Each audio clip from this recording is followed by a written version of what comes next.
ಅಣ್ಣ, ಬ್ಯಾಂಕಲ್ಲಿ ಲೋನ್ ಇಸ್ಕೊಂಡಿದ್ದೀರಾ ನಿಮ್ ತಮ್ಮನ ಹೆಸರು ಮೇಲೆ. 3 ತಿಂಗಳಾಯ್ತು, ಕಟ್ಟೇ ಇಲ್ಲ. ಹ್ಞೂ ಅಣ್ಣ, ನಮ್ಮ ದೊಡ್ಡಣ್ಣನ ಮದುವೆಗೆ ನಮ್ಮ ತಮ್ಮನ ಹೆಸರಿನ ಮೇಲೆ ಲೋನ್ ಇಸ್ಕೊಂಡಿದ್ವಿ. ಕಾಲ್ ಮಾಡಿ ಕೇಳ್ತೀನಿ ರೀ ಅಣ್ಣ. ಹ್ಞೂ ಸರಿ ಮಾಡು. ಹಲೋ ಅಣ್ಣ, ಹೇಳು. ನಿನ್ನ ಮದುವೆಗೆ ಲೋನ್ ಎತ್ಕೊಂಡಿದ್ವಲ್ಲ ಅಣ್ಣ, ಲೋನ್ ಅವರು ನಮ್ಮ ಅಂಗಡಿ ಹತ್ರ ಬಂದವ್ರೆ. ಅದೇ ನಿನ್ ಕೆಲಸ ಚೆನ್ನಾಗಿ ನಡೀತಾ ಇದಾವಲ್ಲ, ಕ್ಯಾಶ್ ಕಳ್ಸೋ ಅಣ್ಣ. ತಮ್ಮನ ಮೇಲೆ ಲೋನ್ ಎತ್ತಿದ್ರೆ ದೊಡ್ಡದಾಯ್ತಾನ? ಮದುವೆ ಮಾಡ್ಬೇಕಂತ ಅಪ್ಪ ಅಮ್ಮಗ ಜವಾಬ್ದಾರಿ ಇರ್ತದ, ಅದು ಮಾಡ್ಯಾರ ಅವ್ರ ಕರ್ತವ್ಯ. ನನ್ನಲ್ಲಿ ರೊಕ್ಕ ಗಿಕ್ಕ ಏನಿಲ್ಲ, ಅಂಗಡಿ ಅದಲ್ಲ, ಅಂಗಡಿ ಮಾರಿಬಿಟ್ಟು ಲೋನ್ ಕಟ್ಟಿ ಹೋಗ್ಬಿಡ್ರಿ ನೀವು ನಿಮ್ ಕೆಲಸ ನೋಡ್ಕೊಂಡು.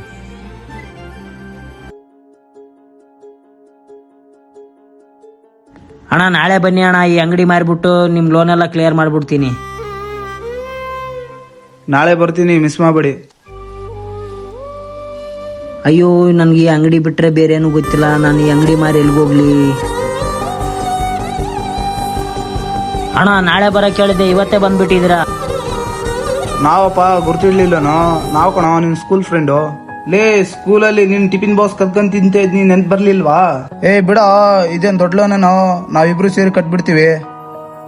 ಎಂತ ಮಾತ್ ನಿಜ ಮಾಡ್ಬಿಟ್ರೆ ಇಲ್ಲಿ. ಒಂದೇ ತಾಯಿ ಹೊಟ್ಟೆಗೆ ಹುಟ್ಟಿದವ್ ಸಾಥ್ ಕೊಡ್ಲಿಲ್ಲ, ನೀವ್ ಫ್ರೆಂಡ್ಸ್ ನೀವು ಸಾಥ್ ಕೊಟ್ರೆ ಇಲ್ಲಿ ಅಷ್ಟ್ ಸಾಕ್ ಬಿಡ್ರಲೆ.